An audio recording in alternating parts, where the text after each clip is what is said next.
It's time now for our Athlete of the Week, brought to you by the Diamond Point in Sauk Centre. And our Athlete of the Week this week is a Sauk Centre senior basketball player, and actually three-sport athlete. This is Nick Adams with us here on MIDMNSPORTS.com. Congratulations to you. Thank you. Talk about the game that you had the other night when you scored 26 points in that win. How did things go for you that night? I thought things were going pretty well. They weren't the biggest team, so it was pretty easy to get some inside buckets instead of having to rely on the outside game.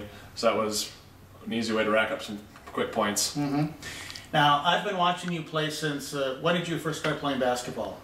Oh boy, probably 3rd or 4th grade. That Saturday basketball would be the first time I can remember playing. When you're about this tall. Now you're a little, how tall are you now? 6'6". Okay. And are you done? Not sure. It seems like I'm still going up, but pretty slowly. All right. Let's talk about your family first of all, okay? Tell us who's in your family and a little bit about them. All right, my dad is Jeff Adams. My mom is Kathy Adams, and I have one sister, Morgan Adams. She is 16. She just got her driver's license, actually. Is that right? Yesterday. So we should stay off the road. Yeah, no kidding. Buy a helicopter or something. All right. And what is, she's with the basketball team too, isn't she? Yep, she's a manager. She doesn't play basketball, she's just a swimmer. All right. Talk about the other sports you play now too. I play football in the fall and baseball in the spring. Obviously the football team didn't have the most successful season, but it was still a lot of fun and I'm glad I played. Baseball, looking forward to it. I think we should have a pretty good team again, hopefully anyways. Well, talk about the football season. Let's touch on that. What position did you play? And I know you hooked up pretty well with your quarterback. I played wide receiver. Pat was our quarterback, obviously. He did a great job of making what he could happen out of the plays. He got pushed out of the pocket a lot, but he used his feet and was able to get us the ball. But describe the plays that you were successful at doing with the football team this year. What sort of plays were they? We ended up running a lot of hitches to me. Run 10-yard curls or 10-yard hitches. Seems like as soon as I'd start running, they'd start running backwards, and then if I'd stop, they would still be pretty far away, and Pat would throw it up, and I'd be able to catch it. And how many did you have this year? I had 44 receptions this year. All right, that's very good. All right. And also for the baseball team, what do you do? I am a first baseman now. And you're a good target over there, right? Yeah, big one. I always kind of figure if they overthrow you, it's a bad throw. All right. You know, being a three-sport athlete, we talk about that a lot, and I like to ask the athletes, let me ask you this, playing three sports, how does that help you play the other sports, do you think? I think the biggest thing is just competition. In all the sports, you're getting used to playing against other people and getting used to playing in tight situations, so you can kind of call back on that experience and maybe not have the nerves going into a big game like, say, someone who just plays one sport might. Because I hear the argument sometimes, well, if you were just a basketball player shooting free throws all the time, that you'd be a better basketball player. Do you think that's true? I think you might have a better skill set, but I don't necessarily think that makes you a better basketball player. I think that there's a huge mental part of the game, and the other sports, I think, help you prepare for that part of basketball at least. You know, again, I've watched you play all your life, and I know how much you have played. Let's pick on basketball for a second, because I also hear this argument too, that, well, they play so much, they're in the summer, or there's so many games and tournaments, and you end up getting burnt out, and by the time you're a senior, you're just burnt out. Now, what do you have to say about that? Well, I think that for some kids that may happen, but there's still a vast majority who love it enough to play year-round. And that shows, because if you're playing year-round, you're going to get better and better, and then those will be the people that play during the high school season. Because again, you've played a whole lot, haven't you? Yes. Yeah. And how do you feel now that you're a senior? Well, I'm more excited than ever now to play, being that it's my senior season. Kind of last hurrah, give it my all. All right. Let me ask you this about the Sauk Centre boys basketball team then, and talk about maybe some of your teammates. If I said to you this way.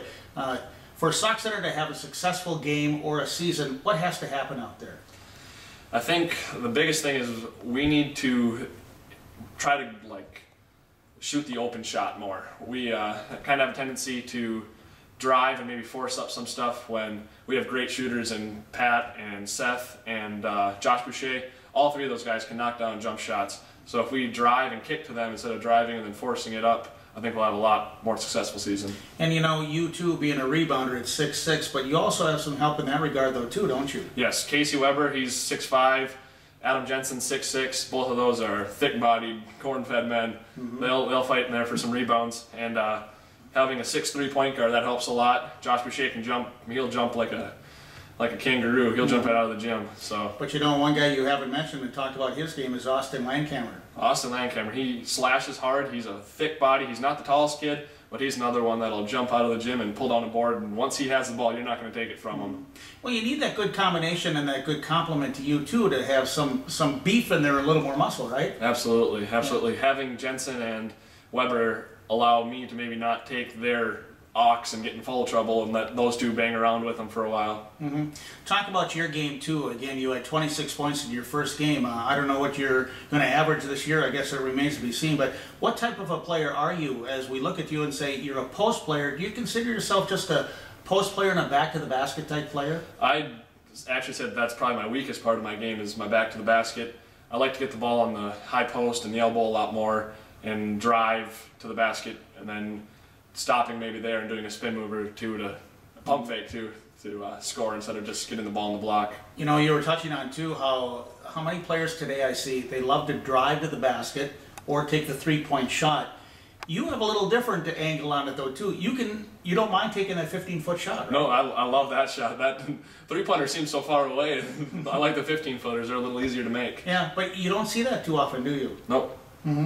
All right, now that you're a senior and you're a basketball player and we watch you play, are you thinking ahead at all to next year and what you're going to be doing? Next year I am looking at playing basketball at either Concordia Moorhead, University of Minnesota Morris, or possibly Jamestown, North Dakota. All right, and what are you looking for out of those programs? Have you talked to the coaches and where are you at? I talked to all three of the coaches. All three of them are very nice guys. They seem to really like the game. Jamestown just got a new coach, like him a lot. Morris, Paul Grove is one of the nicest men you're going to meet. He's just a super down-to-earth guy. And Rich Glass from Concordia and Freddie Coleman, they're great people too. You can talk with them all day. So I'd love to play for either of those three guys. Okay, all right. So as you look ahead to this season for the Sauk Centre boys basketball team, let's talk about and touch on the competition. Who are you looking at here this year? Because you know some of these guys pretty well. Yep. Melrose is going to be good again. They still have Scotty Stone and Isaac Sawyer. They should be tough to beat. BBE, they'll be good again. They're coming up in 2 games, I believe we play them. There's Albany still. Long Prairie, they're going to be pretty good shooters this year. Got quite a few people that are all in the running for being the top team. But I've mentioned this to your head coach, Mike Ellens, that you're not afraid to play any of these teams, are you? No, I think that any night we can beat any one of those teams. And let's hope that happens, okay? Absolutely. I just wanted to say, I wasn't going to touch on if it doesn't happen, what's going on then? That you're just not knocking down the shots? That could be one thing. Obviously, some teams just have off nights. We have to be more secure with the ball. We may have turned the ball over too much, which that could lead to our demise. But if we're shooting well and if we're taking care of the ball, I don't think that there's any team that can stop us. Just wanted to touch on, too, as you've gone through your sports career here now as a senior, who are some of the people that have been influential with you throughout the course of those years? Well, you have, being our AAU coach and MYS coach when we were younger and always being able to go to your guys' house and shoot in your gym. That helped a lot. I'd say Mr. Ellens has also been pretty influential. He has been pretty much my coach for my whole varsity career. Mr. Monkey was here for 1 year, played mostly JV then, but Mr. Ellens has been a great influence. He gets people to work hard and bring out the best in them. All right. Well, congratulations on the success that you've had in football and basketball so far, and again, baseball, and good luck in the future, okay? Thank you very much. We like watching you play. Thanks. You just knocked down those free throws, too. Yeah. You got a good touch with the line. Do you practice that a lot? I suppose just every time before we work out, we shoot free throws kind of to warm up, and that helps, I suppose. Got to ask you about a routine. I see different guys go through routines. What goes through your head? Are you talking to yourself when you're shooting a free throw, or what's happening there? Well, every time I look down, dribble the ball 3 times, and make sure I put my fingers on one of the grooves, and then I find the front of the rim and try to put it just over the front of that. All right. Good advice for the youngsters, huh? Absolutely. All right. Thank you.